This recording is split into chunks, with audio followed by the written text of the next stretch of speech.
Over the past 2 decades, Ghana's streets, campuses, and night events have witnessed a quiet but powerful transformation in the rise of energy drink.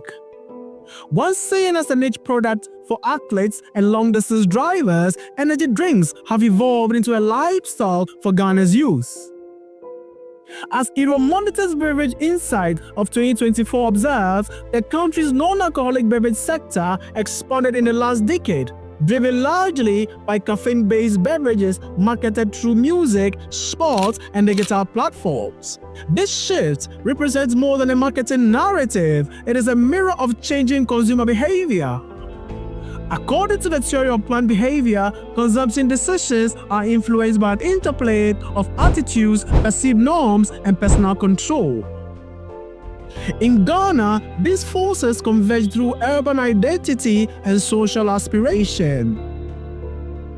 Kobe Kenaya's research in 2024 on youth trends noted that many young consumers associate brands such as Lucozade, Rush, and Storm with values of energy, ambition, and social belonging that align with the pursuit of success in an increasingly competitive environment. Maslow's hierarchy of needs is also reflected here. Energy drinks are no longer consumed solely for physiological energy, but also serve as symbolic tools for enhancing esteem and performance. As consumer culture theorists like Arnold and Thompson argue, global brands often become cultural artifacts, shaping self-expression within emerging markets. In Ghana, this global-local fusion reflects a broader narrative of modernity where convenience, digital visibility, and peer influence drive consumptions. This documentary explores how psychological, cultural, and technological factors have influenced the way Ghanaians consume energy drinks between 2005 and 2025 and what these patterns reveal about changing lifestyles and aspirations. Understanding the adoption of energy drinks in Ghana requires more than observing purchase trends. It demands a deeper understanding of the psychological, social, and cultural factors that shape why consumers choose them. The theory of planned behavior, developed by Isaac Asjan in 1985, offers one of the most influential lenses for such analysis. The theory of planned behavior model explains consumption as a deliberate process guided by attitudes towards behavior, subjective norms, and perceived behavioral control. In Ghana, these 3 pillars intersect powerfully. Attitudes towards energy drinks are largely positive among youth seeking alertness and vitality. Subjective norms are shaped by peer endorsement and influential culture, and behavioral control is strengthened by increased product accessibility in local shops and online stores. A 2022 study by Blakely noted that energy drink advertising frequently uses images of success and endurance, reinforcing social approval as a key driver of intention within the theory of planned behavior.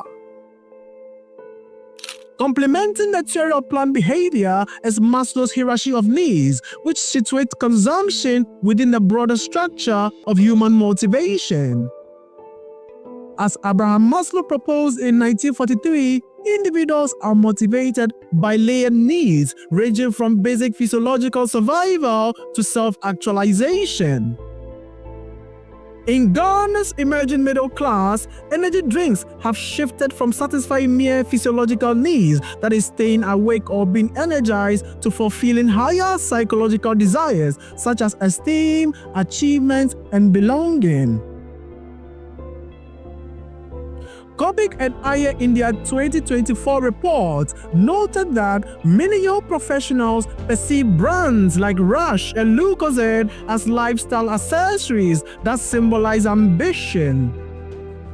In this sense, Maslow's theory reveals how consumption reflects not just necessity but identity, a transformation that mirrors global consumer trends in other developing economies such as Kenya and Vietnam, where beverage choices are also deeply tied to aspirations of modernity.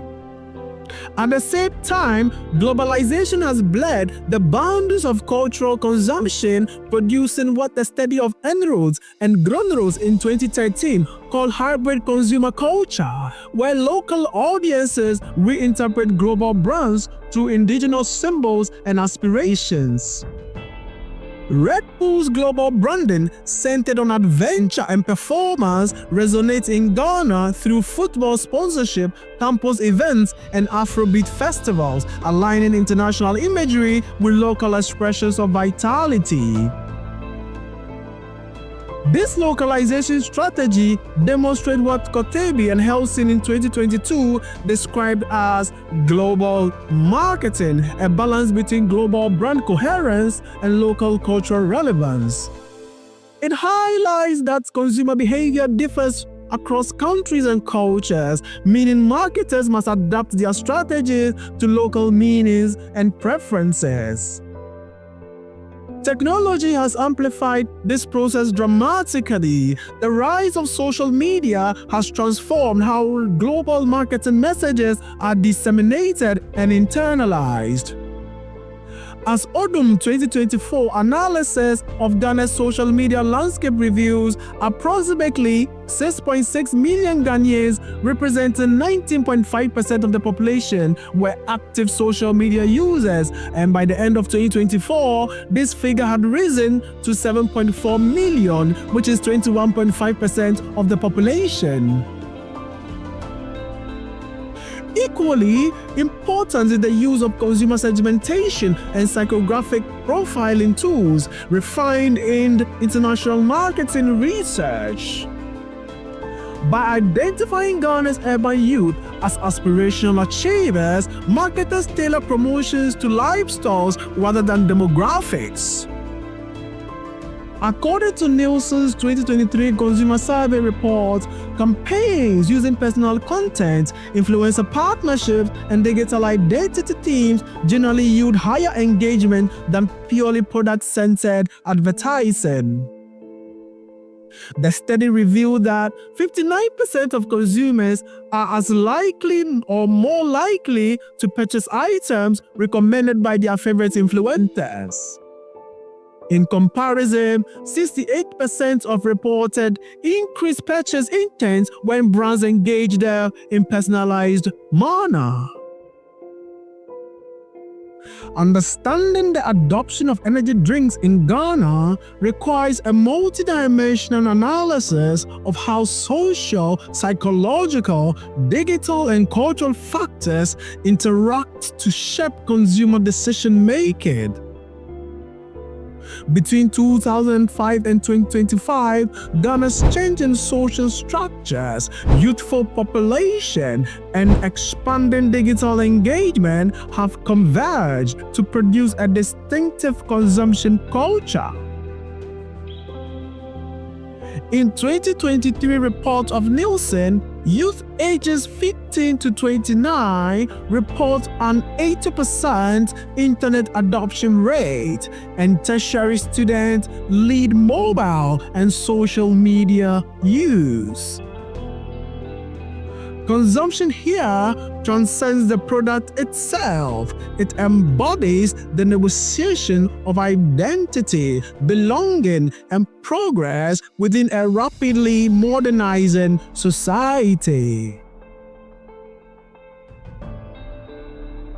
From a social perspective, the diffusion of energy drinks mirrors the dynamics of peer influence and status consumption. Social identity theory explains how individuals use signals to signal group membership and reinforce belonging. Among Ghanaian youth, energy drinks have become markers of urban modernity, symbols that align with social lifestyles of ambition, nightlife, and sports. The proliferation of brand-sponsored events, from campus activations to street concerts, has embedded these beverages within social rituals. As Bodo's theory of cultural capital suggests, consumption choices serve to distinguish individuals within social hierarchies. Holding a can of Monster or Rush Energy in public settings communicates more than preference and signifies participation in a cosmopolitan, performance-oriented culture. Psychological factors have equally driven the rapid diffusion of energy drinks. The Maslow hierarchy of needs framework illustrates how consumption serves both functional and self-expressive purposes. Initially, energy drinks met physiological and safety needs by promising to enhance alertness and endurance within long work or steady hours. Over time, however, they have evolved into tools for self-esteem and self-actualization, reflecting confidence, productivity, and modern success. This aligns with motivational theory Shipman and Risenbelt 2019, which posits that emotional triggers such as excitement, confidence, and aspiration shape attitudes towards high stimulation products. The digital dimension has intensified these psychological and social processes by amplifying visibility and reinforcing social proof. Influencer marketing on TikTok, Instagram, and YouTube has played a crucial role in shaping brand perception and normalizing consumption. In the digital ecosystem, consumption becomes performated, an act of online self-expression. According to the study of Montero in 2024, digital consumer thrives on visibility, engagement, and shared experience. Ghana's high mobile penetration has allowed consumers not only to witness but also to participate in the digital narratives that brands construct. Campaigns like Rush Energy's Leave the Rush Challenge exemplify this interactivity, transforming digital engagement into a community building mechanism and a psychological reinforcement of brand loyalty. Moreover, cultural factors underpin the local adaptation of global consumption patterns. Hofstede's cultural dimensions in 2021 suggests that collectivist societies, consumption is often socially coordinated rather than purely individual. In Ghana, the communal sharing of beverages at events or gatherings transforms energy drink consumption into a collective social act, resonating with indigenous values of hospitality and celebration. Yet, this local embedding coexists with global cultural flows. Apadure's concept of global cultural economy highlights how global brands localize their messages to fit regional aspirations. Red Bull's sponsorship of Afrobeat concerts and street football events in Accra exemplifies this globalization, aligning a global brand identity with Ghana's vibrant youth culture. Overall, analyzing energy drink adoption in Ghana reveals that consumption is not merely shaped by economic factors, but by the interlocking effects of social belonging, psychological motivation, digital mediation, and cultural negotiation. Each layer reflects a more profound transformation in how global consumption meanings are localized, where the act of drinking becomes a symbol of who Ghanaians aspire to be in a digitized, fast-moving world.